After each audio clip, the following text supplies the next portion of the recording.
Class 11th शुभ दिवस student. आज हम पढ़ेंगे होमोलोगस सीरीज सजातीय श्रेणी। सजातीय श्रेणी क्या होती है ये हम किस में देखेंगे? कार्बनिक कंपाउंड में। तो देखते हैं किसी भी यौगिक में हाइड्रोकार्बन वाला हिस्सा, ठीक, तो हाइड्रोकार्बन वाला हिस्सा मतलब हाइड्रोकार्बन हाइड्रोजन और कार्बन से बने यौगिक, ठीक। तो कैसा भी तथा कितना भी बड़ा क्यों ना हो, मतलब हमारा जो हाइड्रोकार्बन वाला हिस्सा है किसी भी ऑर्गेनिक कंपाउंड का, उसमें कैसा भी कितना भी बड़ा क्यों ना हो, उसके गुण उसमें उपस्थित फंक्शनल ग्रुप ये क्रियात्मक समूह पर ही निर्भर करते हैं। ये सारे जो इस कॉलम में दिए हुए हैं देखना, जो फंक्शनल ग्रुप है उस पर ही निर्भर करते हैं। इसमें एक ही प्रकार के क्रियात्मक समूह कार्बन श्रृंखला के साथ सजातीय श्रेणी निर्मित करता है, ठीक। जैसे देखो यहाँ पर बहुत सारे श्रृंखला दिए हैं, ये देखो CH3OH, मेथेनॉल, इथेनॉल, प्रोपेनॉल।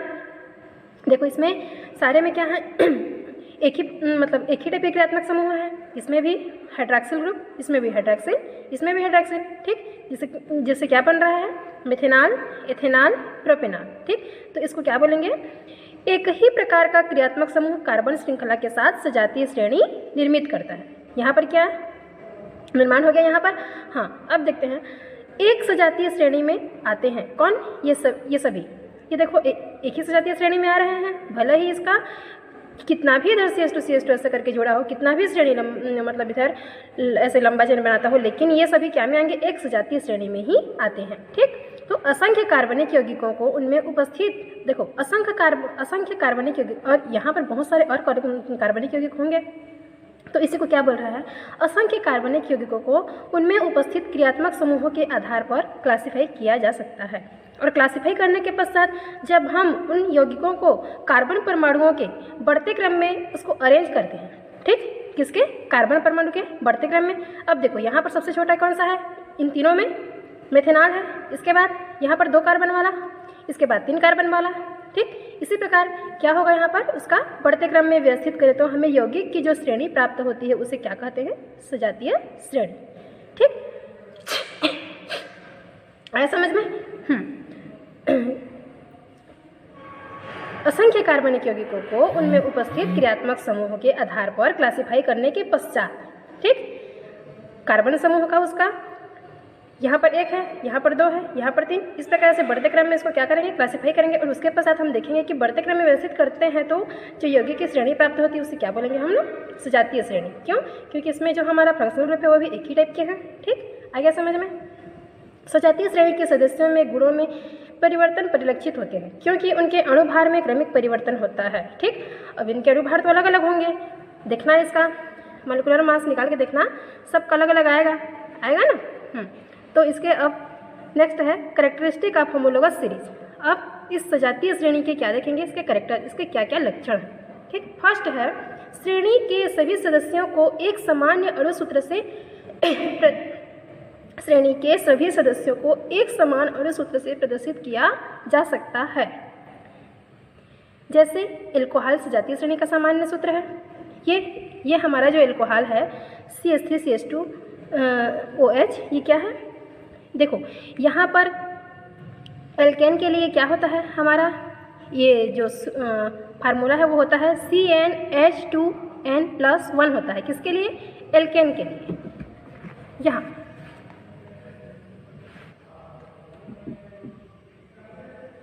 रुको एक मिनट, ब्लर हो रहा है ना। एल्केन के लिए एल्कीन और एल्काइन, एक bond, double bond, triple bond, ठीक। इसके लिए क्या होता है? CnH2n+1। इसके लिए क्या होता है? CnH2n। और इसके लिए CnH2n+2।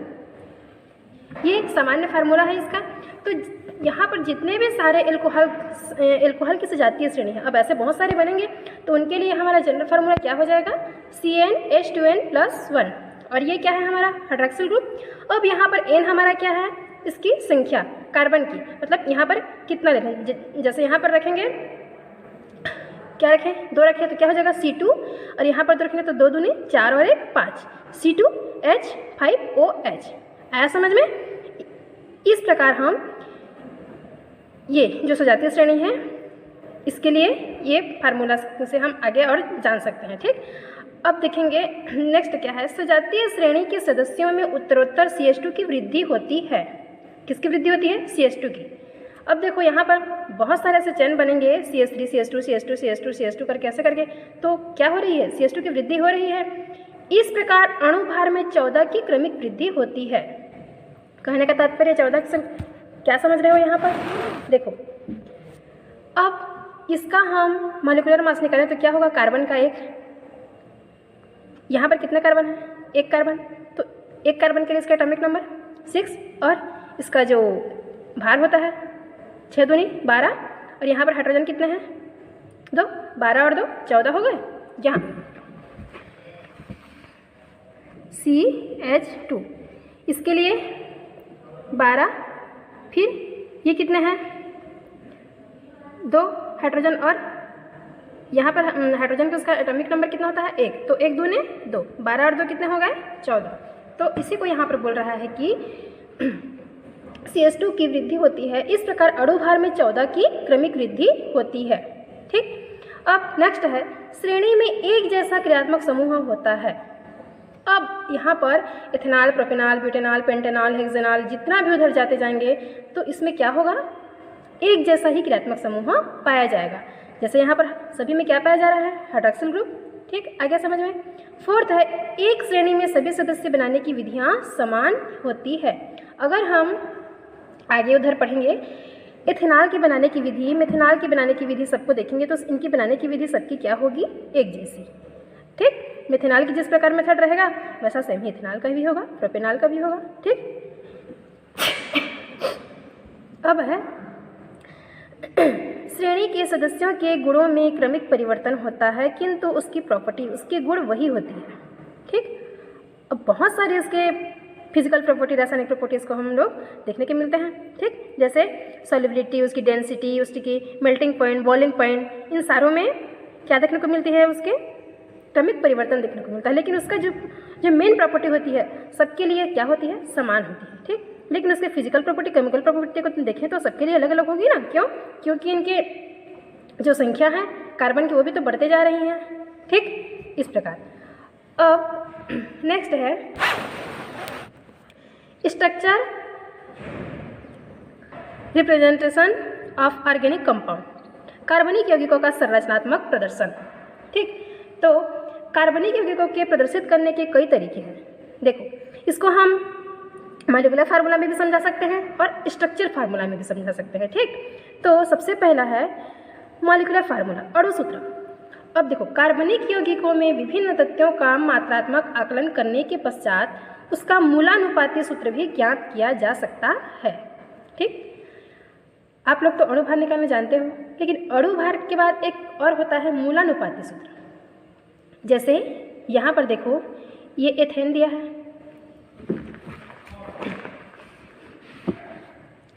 C2H6, एक मिनट, तो इसका मूलानुपाती सूत्र क्या हो जाएगा? 2 एकम 2 तिया 6, क्या हो जाएगा?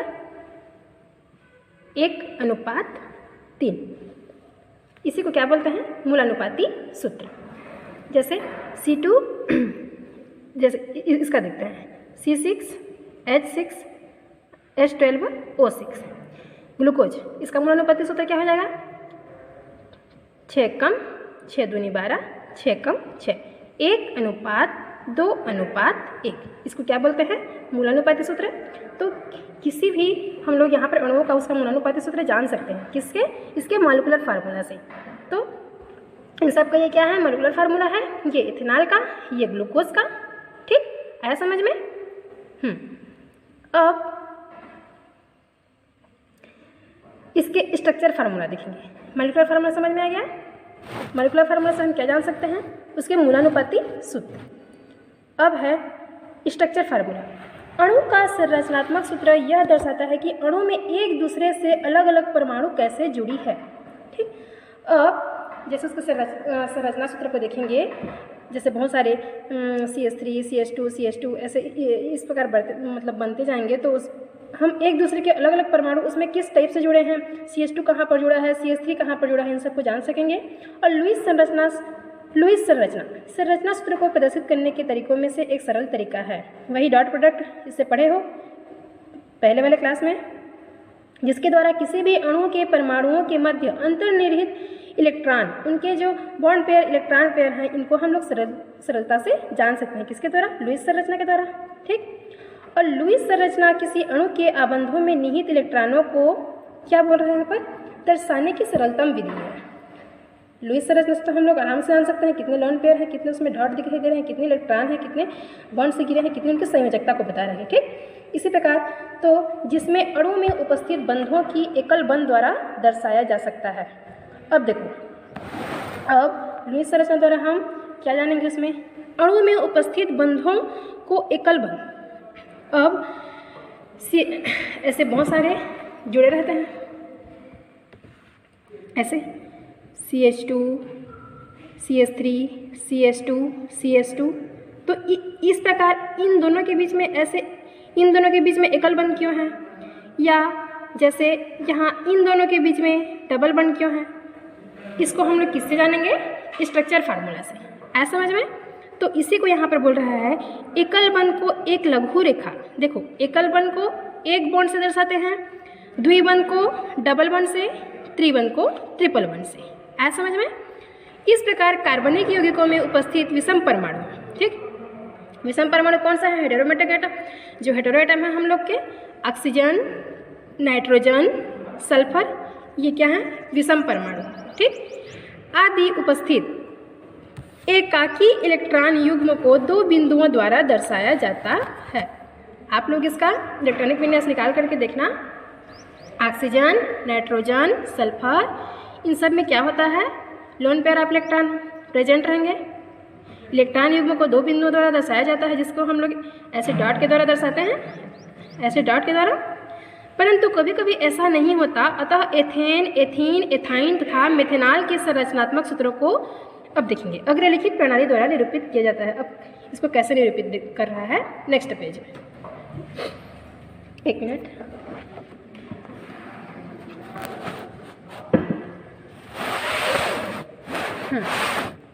देखो, यहाँ पर एथेन का सूत्र क्या है?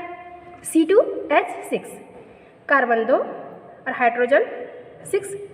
तो यहाँ पर इसकी संयोजकता कंप्लीट हो रही है, इसलिए यहाँ पर कोई भी लोन पेयर इलेक्ट्रॉन नहीं है। और यहाँ पर अब देखो, यहाँ पर एथेन सिंगल बंड वाला, लेकिन यहाँ पर एथीन में क्या हो गया? कार्बन कार्बन के बीच डबल बंड। ऐसा समझ में? और एथाइन में ट्रिपल बंड। किसके बीच? कार्बन कार्बन के बीच। अब सभी कार्बन की देखो, इसकी संयोजकता कंप्लीट है। 1 2 3 4, इस कार्बन के लिए 1 2 3 4, इस कार्बन के लिए भी कंप्लीट, इस कार्बन के लिए भी कंप्लीट, इस कार्बन के लिए 1 2 3 4, इसके लिए 1 2 3 4। इस प्रकार यहाँ पर अब देखो, यहाँ मेथेनॉल के लिए, ऑक्सीजन के लिए दो लोन पेयर इलेक्ट्रॉन 6 होते हैं इसके, 1 2 3 4 5 6, ऑक्सीजन की संयोजकता कंप्लीट। हाइड्रोजन के लिए भी, इधर कार्बन के लिए भी चारों संयोजकता कंप्लीट हो गई। इस प्रकार इसको ऐसे भी लिख सकते हैं। ठीक। अब नेक्स्ट है युक्ति सूत्र, संक्षिप्त सूत्र या युक्ति सूत्र। विभिन्न संयोजी बंधों को अलग अलग दर्शाते हुए यौगिक का प्रदर्शन करना सुविधाजनक नहीं होता।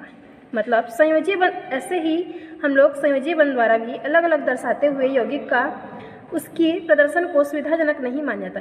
इसके स्थान पर यदि युक्ति सूत्र के रूप में यौगिक को प्रदर्शित किया जाए तो यौगिक के विभिन्न चित्रों का, यौगिक के विभिन्न हिस्सों का चित्रण भी हो सकता है। ठीक। कैसे होगा? इधर देखो, अब आइसोप्रोपिल एल्कोहल। ठीक। यहाँ पर इसको आइसो क्यों बोल रहे हैं? क्योंकि इन तीनों कार्बन में से सेंटर वाले कार्बन की वैलेंसी को फ्री कर रहा है कौन? हमारा एल्कोहल ग्रुप। ठीक। इसीलिए इसको क्या बोलेंगे? Isopropyl alcohol. अब यहाँ पर क्या है? प्रोपेनोन, 3 कार्बन वाले। अब यहाँ पर ऑक्सीजन कार्बन के बीच में डबल बॉन्ड, और ये CO हमारा क्या है? कीटोन ग्रुप है, कीटो ग्रुप CO, इसीलिए इसको क्या बोलते हैं? प्रोपेनोन, ओन, ये कीटो ग्रुप है ना हमारा। और ये क्या है? आइसोब्यूटीन। अब देखो यहाँ पर हमारा मेथिल ग्रुप कहाँ जुड़ा है, सेंटर वाले कार्बन की वैलेंसी कॉपी कर रहा है, तो इसको क्या बोलेंगे आइसो। और कितने कार्बन वाले हैं, 4 कार्बन वाले हैं, तो इसके लिए 4 कार्बन वाले को क्या बोलते हैं ब्यूटेन। और यहाँ पर डबल बॉन्ड पाए जाने के कारण इसको क्या बोलेंगे इन ब्यूटीन। आगे समझ में, देखो यहाँ पर दिया है युक्ति सूत्र को संक्षिप्त रचना सूत्र भी कहते हैं। किसको, ये हमारा युक्ति सूत्र, इसको क्या बोलेंगे संक्षिप्त संरचना सूत्र, संक्षिप्त रचना सूत्र भी कहते हैं। तथा लंबे सूत्र को साधारण तरीके से संभावित छोटा कर देते हैं। अब देखो यहाँ पर एक कंपाउंड है CH3 CH2 CH2 CH2 CH2 CH2 CH2 CH2 CHO, aldehyde group यहाँ पर जुड़ा है CHO। तो इसको हम लोग क्या लिख सकते हैं CH3 CH2 7, कितने ठो हैं 1 2 3 4 5 6 7 और CHO। इतने लंबा ना लिखकर हम इसको संक्षिप्त में संक्षेप में ऐसे भी लिख सकते हैं। इसका मतलब भी वही है, इसका मतलब भी वही है। इसका जो अणुसूत्र भी होगा वो इसका भी होगा, इसका जो अणुसूत्र होगा इसका भी होगा, इसके जो मॉलिक्यूलर मास होंगे वो इसके भी होंगे, इसके जो मॉलिक्यूलर मास होंगे वो इसके भी होंगे। आगे समझ में, ठीक। नेक्स्ट है बंद रेखीय संकेतन, ठीक। और कितना बचा है, बंद रेखीय संकेतन, बॉन्ड लाइन नोटेशन। युक्ति सूत्र को और अधिक सरल करके लिखने के लिए रेखीय संकेतन किया जा सकता है। इसमें कार्बन तथा उसके साथ जुड़े हाइड्रोजन को नहीं लिखा जा सकता। अब देखो सिर्फ खाली आप लोग को बॉन्ड दिखाई देगा, ना ही आपको यहाँ पर कार्बन दिखाई देगा, ना ही आपको हाइड्रोजन दिखाई देगा। इसी प्रकार आपको मेंशन करना है यहाँ पर, ठीक। देखते हैं कैसा है। देखो यहाँ पर विषम परमाणु NSO ये सारे जुड़े होंगे, लेकिन न ही आपको कार्बन दिखाई देगा, न ही आपको हाइड्रोजन, लेकिन आपको मेंशन करना है उसकी संयोजकता कंप्लीट हो रही है या नहीं, इसको भी देखना है, ठीक। जैसे यहाँ पर नाइट्रोजन, सल्फर, ऑक्सीजन तथा हैलोजन तथा उन्हें जुड़े हाइड्रोजन परमाणु को विशेषताएं लिखते हैं तथा कार्बन की चारों संयोजकताओं को संतुलित होना जरूरी है। एकल बंध को एकल लाइन, ये एकल बंध को एकल लाइन, द्विबंध को द्विलाइन, द्विसमांतर लाइन तथा त्रिबंध को तीन समांतर रेखा द्वारा दर्शाया जाता है। अब यहाँ पर देखो एक एग्जाम्पल है, यहाँ पर 2 मेथिल ब्यूटेन। अब आप लोग को यहाँ पर इमेजनरी करना है, ठीक, देखना है यहाँ। अब कैसे है, देखो यहाँ पर ऐसे है, ऐसे। अब इसको क्या बोल रहा है 2 मेथिल ब्यूटेन। अब यहाँ पर ये एक कार्बन, ये एक कार्बन, ये एक कार्बन, ये एक कार्बन, ऐसे मैं यहाँ पर समझा रही हूँ, लेकिन ऐसे यहाँ पर लिखना नहीं है। तो क्या बोल रहा है 2 मेथिल ब्यूटेन। अब हमारा मेथिल ग्रुप, अब इसको हम लोग काउंटिंग करेंगे तो ये 1, ये 2, ये 3, ये 4, ठीक। तो अब इसको काउंटिंग करेंगे तो 1 2 3 4 और हमारा मेथिल ग्रुप कहाँ जुड़ रहा है, बोल रहा है 2, दूसरे नंबर वाले कार्बन पर। तो यहाँ पर क्या होगा CH3, इसको क्या बोलेंगे 2 मेथिल ब्यूटेन। इस प्रकार यदि हमें कार्बन और हाइड्रोजन भी न दिए हो तो हमें इसकी संयोजकता कंप्लीट हो रही है या नहीं हो रही, इसको चेक करना है, ठीक। आगे समझ में। और यहाँ पर सारे में क्या जुड़े रहेंगे, हाइड्रोजन हाइड्रोजन जुड़े रहेंगे, ठीक। CH2 CH3 CH2 CH2, यहाँ पर CH3, यहाँ पर CH2 CH2, इस प्रकार, ताकि ये हम लोग को क्या करना है इमेजनरी देखना है कि यहाँ पर कंप्लीट हो रही है कि नहीं और कितने कार्बन वाले हैं। इस प्रकार इसको क्या बोलते हैं, ये लास्ट को टर्मिनल ग्रुप, इसको बोलते हैं टर्मिनल समूह। यहाँ पर क्या जुड़ेगा CH3 और इन दोनों बीच में क्या जुड़ेगा CH2, ठीक। यहाँ भी CH3। ऐसा समझ में। देखो यहाँ पर बोल रहा है स्पष्ट, टर्मिनल समूह CH3 तथा अंतः क्रिया वाले CH2, ये अंदर में क्या जुड़ेंगे CH2 तभी ना इसकी वैलेंसी कंप्लीट होगी। जैसे यहाँ पर CH2 करूँ, CH2। अब इस वाले कार्बन की चलो संयोजकता देखते हैं, 1 2 और यहाँ पर 2 हाइड्रोजन जुड़े हैं, इधर मान लो ऐसा जोड़ दे तो, और यहाँ पर 3 हाइड्रोजन, 1 2 3। अब 1 2 3 4 इस कार्बन की वैलेंसी कंप्लीट। इस प्रकार ये बहुत सारे एग्जांपल दिए हैं। एनहेक्सेन, 2 मेथिल ब्यूटेन, ये देखो ब्यूटीन डबल बॉन्ड के कारण। अब ये क्या हो गया पेंटेनोइक अम्ल, methane, ethane, propane, butane, pentane, 5 carbon वाले हैं, ठीक। तो यहाँ पर क्या होगा 1 2 3 4 5 कार्बन वाले हैं और हमारा कीटोन ग्रुप जुड़ा है, इसलिए इसको क्या बोलेंगे पेंटेनोइक अम्ल। ये किसको बोला हाइड्रोक्सिल अम्ल, ठीक। और यहाँ पर क्या है मेथिल साइक्लोप्रोपेन। अब इसको क्या बोलेंगे, मेथिल साइक्लोप्रोपेन। ये हमारा क्या है, एक साइकिल में है और एक यहाँ पर मेथिल ग्रुप जुड़ा है। जब भी ऐसे करके छोड़ दिया रहेगा तो किनारे वाला यहाँ पर क्या होगा, CH3, इसको बोलते हैं टर्मिनल ग्रुप। तो इसको क्या बोलेंगे, मेथिल साइक्लोप्रोपेन। है समझ में। ये क्या है, एक साइकिल में है और कितने कार्बन वाला है, 4 कार्बन वाला है। अब देखो यहाँ पर 1 2 3 4 और 4 कार्बन वाले को क्या बोलते हैं, ब्यूटेन। और यहाँ पर डबल बॉन्ड पाए जाने के कारण इसको क्या बोलेंगे, ब्यूटीन। है समझ में। नेक्स्ट है साइक्लोहेक्सेनॉल। अब ये क्या है, एक बेंजीन ग्रुप है और इसको ये एक साइकिल रिंग में अरेंज है और यहाँ पर क्या जुड़ा है, हाइड्रॉक्सिल ग्रुप। तो इसको क्या बोलेंगे, साइक्लोहेक्सेनॉल। यहाँ सब जगह क्या जुड़े होंगे, carbon carbon carbon carbon carbon, और सब जगह क्या होंगे, हाइड्रोजन, इनकी संयोजकता को कंप्लीट करने के लिए। है समझ में। अब यहाँ देखो 1 2 डाई मेथिल साइक्लोब्यूटेन। क्या है, 1 2 डाई मेथिल साइक्लोब्यूटेन। ठीक। अब 1 2 3 4 और क्या बोल रहा है, डाई मेथिल। अब इनमें क्या जुड़ेगा, एक, अब इसका नामकरण देखो 1 2 और डाई के लिए 2 मेथिल, इसलिए 2 के लिए डाई यूज़ करेंगे और मेथिल CH3 को क्या बोलते हैं, मेथिल। अब साइक्लो, ये एक साइकिल में प्रेजेंट है इसलिए क्या बोलेंगे इसको, साइक्लो। अब कितने कार्बन वाले हैं, 1 2 3 4, तो कितना हो जाएंगे, 1 2 डाई मेथिल साइक्लोब्यूटेन। है समझ में। इस प्रकार हम बिना कार्बन और हाइड्रोजन के अगर हमें बॉन्ड भी दिया रहेगा तो हम उसे इमेजिनरी हम जान सकते हैं। इसी को बोलते हैं बॉन्ड लाइन नोटेशन। है समझ में। ठीक, नेक्स्ट कल देखेंगे जी, बहुत वजह है। ठीक, धन्यवाद। पढ़िए, जो समझ में आएगा पूछिए। ठीक।